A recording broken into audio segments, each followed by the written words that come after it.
ನಮಸ್ತೆ. ನಾನು ಚಂದ್ರಶೇಖರ್ ಅಂತ. ಶ್ರೀರಾಮ್‌ಪೇಟ್ ಚೈತ್ರ ಕುಂದಾಪುರ ಅವ್ರ ಭಾವ ನಾನು. ಈ ಚೈತ್ರನ 5 ಕೋಟಿ ಹಗರಣದ ಗೋವಿಂದಬಾಬು ಪೂಜಾರಿ 5 ಕೋಟಿ ಹಗರಣದಲ್ಲಿ ಆಗಬೇಕಾದ್ರೆ ಮುಂಚೆ ನಾನು ಶ್ರೀರಾಮ್‌ಪೇಟ್ ಕೋಆಪರೇಟಿವ್ ಸೊಸೈಟಿಯಲ್ಲಿ ಮ್ಯಾನೇಜರ್ ಆಗಿ ವರ್ಕ್ ಮಾಡ್ತಾಯಿದ್ದೆ. ಒಂದು ದಿವಸ ಶ್ರೀಕಾಂತ್ ಮತ್ತು ಚೈತ್ರ ಅವರು ಬಂದು 50 ಲಕ್ಷ ಕ್ಯಾಶ್ ತಗೊಂಡು ಬಂದು ಡೆಪಾಸಿಟ್ ಮಾಡೋದು ಕೇಳಿದಾಗ ಸೆಕ್ರೆಟರಿ ಅವ್ರ ಹತ್ರ ಮಾತಾಡಿ ನಾನು ಡೆಪಾಸಿಟ್ ತೊಗೊಳ್ಬೋದಾ ಕೇಳಿದೆ. ಡೆಪಾಸಿಟ್ ತೊಗೊಳ್ಬೋದು ಅಂತೇಳಿ ಹೇಳಿದ್ರು. ಅವಳು ಅವಾಗ ಹೇಳಿದ್ಲು, ಡೆಪಾಸಿಟ್ ತೊಗೊಳ್ಳೋ ಬಗ್ಗೆ ನನ್ನ ಹೆಸರಲ್ಲಿ ಬೇಡ, ಅದು ನಮ್ಮ ಅಪ್ಪ ಅಮ್ಮನ ಹೆಸರಲ್ಲಿ ಇಡಿ ಅಂತೇಳಿ ಹೇಳಿದ್ಲು ಡೆಪಾಸಿಟನ್ನು. ಯಾಕಂದ್ರೆ ನಾಳೆ ಅದು ಮಿನಿಸ್ಟರ್ ದುಡ್ಡು, ಅದು ಶಾರ್ಟ್ ಪೀರಿಯಡ್ ಮಾತ್ರ, ಸ್ವಲ್ಪ ಟೈಮಲ್ಲಿ ನಾವು ತೆಗಿತೇವೆ ಡೆಪಾಸಿಟ್. ಅದಕ್ಕಾಗಿ ಡೆಪಾಸಿಟ್ ಮಾಡೋದು ಹೇಳಿದ್ರೆ ಡೆಪಾಸಿಟ್ ಮಾಡಿ ಕೊಟ್ಟಿದ್ದೇನೆ ನಾನು. ಸೈನ್ ಎಲ್ಲ ಅವಳೇ ಮಾಡಿದ್ದು. ಎಲ್ಲ ಅವಳ ಅಪ್ಪ ಅಮ್ಮನ ಹೆಸರಲ್ಲಿ ಡೆಪಾಸಿಟ್ ಮಾಡುವಾಗ ಪೂರ ಸೈನೆಲ್ಲ ಅವಳೇ ಮಾಡಿದ್ದು. ಆಮೇಲೆ ಅದನ್ನು ಡೆಪಾಸಿಟ್ ಮಾಡಿ ಆದ ನಂತರ ಬಾಂಡ್ ತಗೊಂಡೋದ ನಂತರ ಸ್ವಲ್ಪ ಟೈಮಲ್ಲಿ ಸಂತೋಷನವರಿಗೆ ಲೋನ್ ಮಾಡಿಸಿದ್ರು. ಸ್ವಲ್ಪ ಡೆಪಾಸಿಟ್ ಲೋನ್ ಬೇಕಿತ್ತು, ಅದನ್ನು ಲೋನ್ ಮಾಡಿ ಕೊಡಿ, ಆಮೇಲೆ ನಿಮಗೆ ಅದಕ್ಕೆ ಎಕ್ಸ್ಟ್ರಾ ಬಡ್ಡಿ ನಾನು ಎಕ್ಸ್ಟ್ರಾ ಕೊಡ್ತೇನೆ ಅಂತೇಳಿ ಹೇಳಿದೆ. ಆಮೇಲೆ ಅದಕ್ಕೋಸ್ಕರ ಅವಳು ಭಾವ ನಂಗೆ ಫೋನ್ ಮಾಡಿ ಹೇಳಿದೆ, ಅವಳು ಲೋನ್ ಮಾಡಿ ಕೊಡಿ, ನಾನು ಅದು ಆಮೇಲೆ ಬಂದು ಬಾಂಡಲ್ಲಿ ನಿಮ್ಗೆ ಕೊಡ್ತೆ, ಸೈನೆಲ್ಲ ನಾನು ಬಂದು ಆಮೇಲೆ ಹಾಕ್ತೇನೆ, ನಿಮಗೆ ಈಗ ಏನು ಸಮಸ್ಯೆ ಆಗೋದಿಲ್ಲ, ನೀವು ಅದನ್ನು ಬಾಂಡ್ ಮೇಲೆ ಲೋನ್ ಮಾಡಿ ಕೊಡಿ ಅಂತೇಳಿ ಹೇಳಿದ್ಲು. ನಾನು ಅದಕ್ಕೆ ಸತ್ಯ ಅಂತ ಎಣಿಸಿ ಅವರಿಗೆ ಲೋನ್ ಮಾಡಿ ಕೊಟ್ಟೆ. ನನಗೆ ಉಪ್ಪೂರು ಬ್ರಾಂಚಿಗೆ ಟ್ರಾನ್ಸ್ಫರ್ ಆದಾಗ ಶ್ರೀಕಾಂತ್ ಮತ್ತು ಚೈತ್ರ ಅವರು ಇಲೆಕ್ಷನ್ ಟೈಮ್ನಲ್ಲಿ 2 ಕೋಟಿ ರೂಪಾಯಿ ದುಡ್ಡು ಹಿಡ್ಕೊಂಡು ಬಂದು ಡೆಪಾಸಿಟ್ ಮಾಡೋ ಬಗ್ಗೆ ಕೇಳಿದೆ. ನಾನು ಆವಾಗ ಸೆಕ್ರೆಟರಿಯವರಿಗೆ ಫೋನ್ ಮಾಡಿ ದುಡ್ಡು ಉಂಟು, ಡೆಪಾಸಿಟ್ ತೊಗೊಳ್ಬೋದಾ ಕೇಳಿದೆ. ಸೊಸೈಟಿಗೆ ಲಾಭ ಆಗುತ್ತೆ ಅನ್ನೋಕ್ಕೋಸ್ಕರ ಡೆಪಾಸಿಟ್ ತಗೊಳ್ಳೋ ಅಂತ ಹೇಳಿದರೆ ಅದಕ್ಕೋಸ್ಕರ ನಾನು ತಗೊಂಡಿದ್ದೇನೆ. ಅದರಲ್ಲಿ ಒಂದು ಸ್ವಲ್ಪ ಡೆಪಾಸಿಟ್ ಮಾಡಿ ಉಳಿದ ದುಡ್ಡನ್ನು ಲಾಕರಲ್ಲಿ ಇಟ್ಟು ಹೋಗಿದ್ರು ಅವರು. ಹೋಗುವಾಗ ಲಾಕರಲ್ಲಿ ಇಟ್ಟು ಹೋದರು. ಲಾಕರಲ್ಲಿ ಇಟ್ಟು ಹೋದ ನಂತರ ಸ್ವಲ್ಪ ಟೈಮ್ ಬಿಟ್ಟು ಮನೆ ಕಟ್ಟುకుంಟು ನನಗೆ ಅದ್ರ ಮೇಲೆ ಒಂದು ಸ್ವಲ್ಪ ಲೋನ್ ಮಾಡಿ ಕೊಡು ಅಂತೇಳಿ ಹೇಳಿದ್ರು ಡೆಪಾಸಿಟ್ ಮೇಲೆ. ಮತ್ತು ಲಾಕರಲ್ಲಿ ಸ್ವಲ್ಪ ದುಡ್ಡನ್ನು ತಗೊಂಡೋದ್ರು. ಬಾಂಡ್ ಮೇಲೆ ಲೋನ್ ಮಾಡುವಾಗ ಒರಿಜಿನಲ್ ಬಾಂಡ್ ಬೇಕಂತ ನಾನು ಕೇಳಿದೆ. ಆ ಒರಿಜಿನಲ್ ಬಾಂಡ್ ಕೇಳಿದಾಗ ಅದು ವೈನರಲ್ಲಿರುವಾಗಲೂ ನೀವು ಒರಿಜಿನಲ್ ಬಾಂಡ್ ತಂದು ಕೊಡ್ತೇನೆ ಅಂತ ಹೇಳಿ ತಂದು ಕೊಡಲಿಲ್ಲ. ಈಗ ಉಪ್ಪೂರಲ್ಲಿ ಬ್ರಾಂಚಿಂದು ಒರಿಜಿನಲ್ ಬಾಂಡು ತಂದು ಕೊಡಲಿಲ್ಲ. ನನ್ನ ಕಡೆ ನಾನು ಸಮಸ್ಯೆ ಆಗುತ್ತೆ. ಅದಕ್ಕೆ ಹೇಳಿದ್ರೆ, ಇಲ್ಲ ನಾನು ಅದು ಮಿಸ್ಪ್ಲೇಸ್ ಆಗಿದೆ, ನಾನು ಅದು ಎಲ್ಲಿದೆ ಅಂತ ಗೊತ್ತಿಲ್ಲ, ನನಗೆ ಸಿಕ್ಕ ನಂತರ ನಿಮ್ಗೆ ಗ್ಯಾರಂಟಿ ತಂದು ಕೊಡ್ತೆ.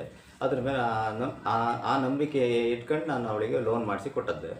ಆ ಲೋನ್ ತಗೊಂಡು ನಾವು ಸಂಬಂಧ ಅಲ್ಲ, ನಮ್ಮ ಚೈತ್ರ ನಮ್ಮ ಮೈದಿನ, ಅದಕ್ಕೋಸ್ಕರ ನಾನು ಅದ್ರ ಬಗ್ಗೆ ಸ್ವಲ್ಪ ನೆಗ್ಲೆಕ್ಟ್ ಮಾಡಿದೆ.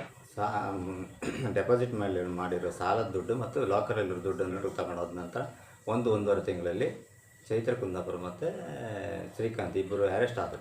1-1.5 ತಿಂಗಳಲ್ಲಿ ಅರೆಸ್ಟ್ ಆದರು. ಅರೆಸ್ಟ್ ಆಗ್ಬೇಕಾದ್ರೆ ಹಿಂದಿನ ದಿವಸ ನನಗೆ ಫೋನ್ ಮಾಡಿಕೊಂಡು, ನಾನು ತುಂಬ ಸಮಸ್ಯೆಯಲ್ಲಿದ್ದೆ, ಈ ಸಮಯದಲ್ಲಿ ನನ್ನ ಹುಡ್ಕೊಂಡು ಯಾರು ಬಂದರೆ ನಾನು ಲಾಕರಲ್ಲಿ ದುಡ್ಡಾಗಲಿ ಅಥವಾ ಡೆಪಾಸಿಟ್ ಮೇಲೆ ಲೋನ್ ಮಾಡೋದಾಗಲಿ, ಲಾಕರಲ್ಲಿಟ್ಟದ ಚಿನ್ನ ಯಾವುದು ಮತ್ತು ಸಂತೋಷನಿಗೆ ಕೊಟ್ಟ ದುಡ್ಡು, ಬಡ್ಡಿ ಮೇಲೆ ಕೊಟ್ಟ ದುಡ್ಡು, ಯಾವುದೇ ರೀತಿಯ ಮಾಹಿತಿಯನ್ನು ಕೊಡಬಾರ್ದು. ಮತ್ತು ಮನೆ ಕಟ್ಟು ತಗೊಂಡೋದ ದುಡ್ಡು, ಅದ್ರ ಬಗ್ಗೆ ಯಾವುದೇ ಮಾಹಿತಿಯನ್ನು ಕೊಡಬಾರ್ದು. ನೀವು ಕೊಟ್ಟೆ ಅಂತೇಳಿ ಆದರೆ ನಾನು ಮತ್ತು ಈಗಲೇ ಸಮಸ್ಯೆಯಲ್ಲಿ ಸಿಕ್ಕಾಕೊಂಡಿದ್ದೆ.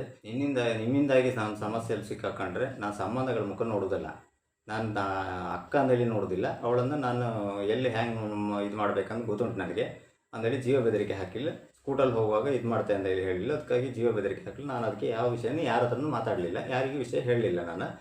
ಅದರ ನಂತರ CCB ಅವರು ನಮ್ಮ ಮನೆಗೆ ಬಂದು ಶ್ರೀಕಾಂತನ ಕರ್ಕೊಂಡು ಬಂದಾಗ ನಾನು ಎಲ್ಲ ದಾಖಲಾತಿಯಲ್ಲೂ ತಗೊಂಡೋಗಿ ಕೊಟ್ಟಾಗ ಎಲ್ಲ ಲಾಕರ್ ಎಲ್ಲ ಓಪನ್ ಮಾಡಿ ಕೊಟ್ಟು ಡೆಪಾಸಿಟ್ ಬಾಂಡ್ ಎಲ್ಲ ನೋಡುವಾಗ ಡೆಪಾಸಿಟ್ ಬಾಂಡ್ ಎಲ್ಲ ಅಲ್ಲೇ ಇದೆ, ಅವಳ ಹತ್ರನೇ ಇದೆ, ಲಾಕರ್ ಒಳಗೆ ಇಟ್ಟಿದ್ದಿಲ್ಲ. ನಂಗೆ ಗೊತ್ತಿಲ್ಲ, ಅದ್ರ ಬಗ್ಗೆ ಮಾಹಿತಿ ಇಲ್ಲ. ನನಗೆ ಕೊಡ್ತೇನೆ ಅಂತ ಒರಿಜಿನಲ್ ಬಾಂಡ್ ಸಮೇತ ಲಾಕರಲ್ಲೇ ಇಟ್ಕೊಂಡಿಲ್ಲ. ಆವಾಗ ಅವರು ಬಂದು ಎಲ್ಲ ತಗೊಂಡು ಹೋಗುವಾಗ ನನಗೆ ಮೈಂಡ್ ಬ್ಲ್ಯಾಂಕ್ ಆಗಿ ನಾನು ಅದನ್ನು ಲೋನ್ ಇರೋ ಬಗ್ಗೆ ಆಗಿ ಯಾವುದೇ ಮಾಹಿತಿ ಕೊಡೋಕ್ಕಾಗಲಿಲ್ಲ ನನ್ನ ಕೈಯಲ್ಲಿ. ನಾನು ನರ್ವಸ್ ಆಗಿಬಿಟ್ಟಿದ್ದೆ. CCB ಅವರಿಗೆ ನಾನು ಚಿನ್ನ ಮತ್ತು ದುಡ್ಡಿಟ್ಟದ ಬಗ್ಗೆ, ಲಾಕರಲ್ಲಿ ದುಡ್ಡಿಟ್ಟದ ಬಗ್ಗೆ ಮಾಹಿತಿ ಕೊಟ್ಟದಕ್ಕೋಸ್ಕರ ಹಾಗೆ ಸಾಧನೆ ಮಾಡೋಕ್ಕೋಸ್ಕರ ಅವರು ರಿಲೀಸ್ ಆಗಿ ಬಂದ ನಂತರ ಶ್ರೀಕಾಂತ್ ಮತ್ತು ಚೈತ್ರ ನನ್ನ ಬಗ್ಗೆ ಉಲ್ಟಾ ಹೊಡೆದ್ರು. ಚೈತ್ರ ಕೊನೆಯಲ್ಲಿ ಒಂದು ಮಾತಾಡಲಿಲ್ಲ, ಒರಿಜಿನಲ್ ಬಾಂಡ್ ಹೆಂಗೂ CCB ಅವ್ರ ಹತ್ರ ಉಂಟು, ನಾವೇ ಸಾಲ ಮಾಡೋದ ಬಗ್ಗೆ ನಿಮ್ಮ ಹತ್ರ ಯಾವುದೇ ಸಾಕ್ಷಿ ಇಲ್ಲ, ನೀನು ನನ್ನ ಬಗ್ಗೆ ಮಾಹಿತಿ ಕೊಟ್ಟೋದಕ್ಕೆ ನೀನು ಕೆಲಸ ಕಳ್ಕೊ, ಜೈಲಿಗಾರು ಹೋಗು, ನಂಗೆ ಸಂಬಂಧ ಇಲ್ಲ, ಆ ಸಾಲವನ್ನು ನಾನು ಮಾಡೋದ್ರ ಬಗ್ಗೆ ಎಲ್ಲೂ ನಾನು ಒಪ್ಕೊಳ್ಳೋದಿಲ್ಲ ಅಂದೇಳಿ ಹೇಳಿಬಿಟ್ಲೆ. ಅವಳೇನು ನಮಗೇನು 1 ರೂಪಾಯಿ ಕೊಡಲಿಲ್ಲ. ನನ್ನ ಹೆಂಡತಿ 20 ಲಕ್ಷ ರೂಪಾಯಿ ಕೊಟ್ಟಿದ್ದೆ ಅಂತೇಳಿ ಹೇಳಿ ಅಪವಾದ ಆಗ್ತಾಯಿದ್ದಿಲ್ಲ. ಯಾಕೆ ಮಾನಸಿಕ ಚಿತ್ರಹಿಂಸೆ ಕೊಡ್ತಾಯಿದ್ದಿಲ್ಲ ನನ್ನ ಹೆಂಡತಿಗೆ, ಮತ್ತು ನನಗೂ ಬದುಕೋಕ್ಕೆ ಬಿಡೋದಿಲ್ಲ. ಅವಳು ಮಾಡೋದು ಈ ಮೋಸ ಅನ್ಯಾಯಕ್ಕೆ ಸರಿಯಾದ ಶಿಕ್ಷೆ ಆಗಬೇಕು. ಇನ್ನು ಮುಂದೆ ಯಾರಿಗೂ ಈ ಥರ ಮೋಸ ಮಾಡಬಾರ್ದು ಅವಳು ಅಂತೇಳಿ ಕೇಳ್ಕೊಳ್ತೇನೆ. ಮತ್ತು